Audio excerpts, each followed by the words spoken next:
We say all praises be to the Creator, all power to his people. In the name of Yahshua, the Black Revolutionary Messiah, I greet you, my brothers and sisters, in the spirit of truth and the words of peace. Shalom Aleichem. Giving a special salute to the Black Messiahs. Our motto is stop waiting for a Savior and be one. Stop waiting for a Savior and be one. This morning, dealing with the topic,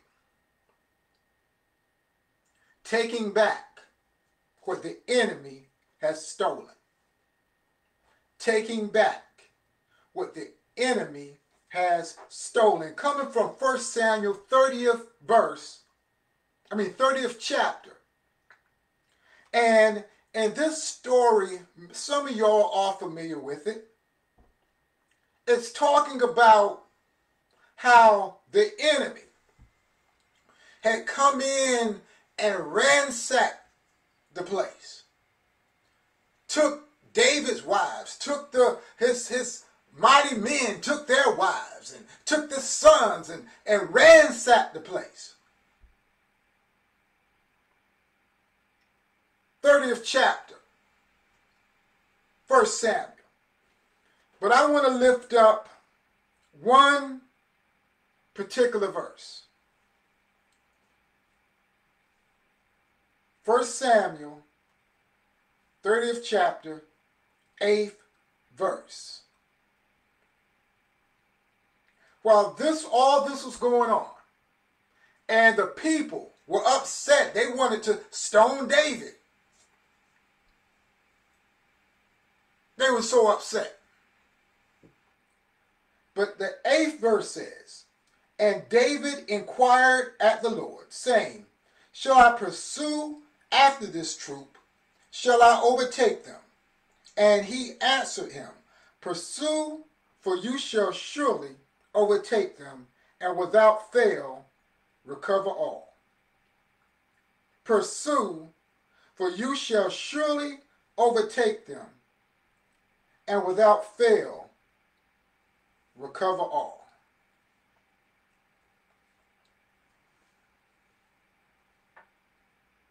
Many of us, especially as activists,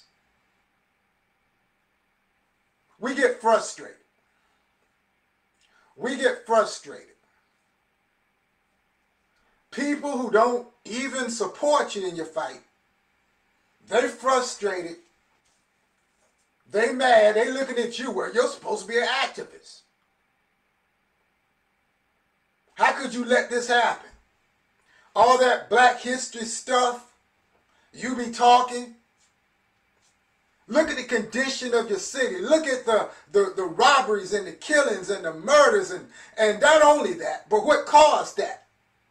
The white supremacy, the racism that contributed to the problems we have in our communities. And sometimes we as activists, freedom fighters, liberators, we get frustrated. We look at all that's been damaged, all that's been destroyed. We're outnumbered against the enemy. The enemy just came and ransacked everything. And sometimes we don't know what to do. But like David said, he inquired, he geared up, but he inquired unto the Lord. Shall I pursue after this troop? Shall I overtake them? That's what he asked him. Should I pursue? Should I overtake them? David was saying, should I go after them or should I just accept the loss? Should I just take this L? That's what many of us are as activists today. We don't know if we want to continue the fight or we just going to give up. Seems like nobody else cares. Nobody else is going out in the community. Nobody else is standing up against racism, white supremacy, self-inflicted violence. Nobody else is doing it. So sometimes we just feel like giving up. So we ask the Lord, shall I pursue after this troop? Shall I overtake them? And the Lord answered, Pursue, for you shall surely overtake them, and without fail recover all. Ain't no doubt that you will overtake them and recover all. Durham, North Carolina in general, but especially Durham. A lot of things have been stolen from black folks. A lot of things in this city have been created by black people, have been destroyed. Durham used to be Hayti, Black Wall Street. A place where people wanted to go, a shining example of what could be accomplished.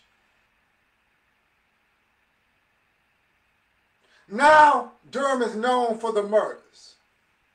Durham is known for the robberies, the shootings. So this morning, while you were asking yourselves, shall we go try to take back what the enemy has stolen, beginning with our minds? We get in with our minds, or we should just let it go. But the Lord said, overtake them, and without fail recover all. So I'm here to serve notice this morning. Looking for some strong brothers and sisters in Durham, North Carolina, who are willing to take back what the enemy has stolen, and to take back not parts of it, not some of it, but recover all of it. We want it all back. Everything that the enemy has stolen, we want it all back. Even in your personal life this morning, claim it. Everything that the enemy has taken from you, you're going to get it all back this morning. You're going to get it all back this morning. So,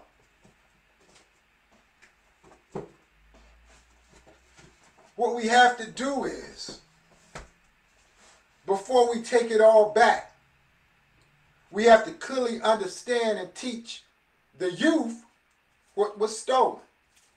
So I'm basically dealing with Durham, North Carolina this morning. Some good books to read about what happened to Durham and how we went from a place on top of the hill to what seems to be the bottom of the valley. Defying Dixie, The Radical Roots of Civil Rights, 1919 through 1950, by Glenda Elizabeth Gilmore.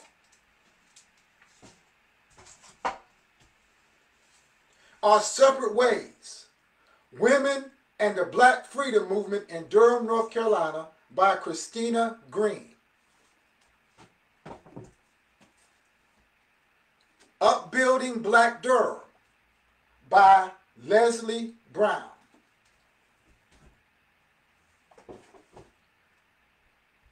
Osha Gray Davidson, The Best of Enemies.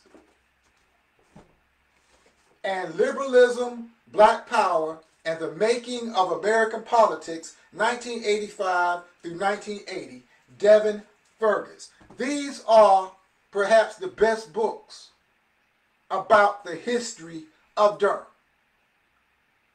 Because first, again, we have to let the people know what was taken. Because if we're going on a reconnaissance mission,